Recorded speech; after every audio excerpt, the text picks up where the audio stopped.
கதியாக உந்தனை கொண்டாடி நினது முன் குறைகளை சொல்லி நின்று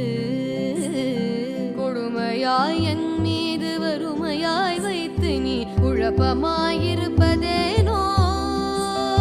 சதிகாரி என்று நான் அறியாமல் உந்தனை சதமாக நம்பினேனே சற்றாகிலும் மனது வைத்தென்னை ரட்சிக்க சாதகம் உனக்கு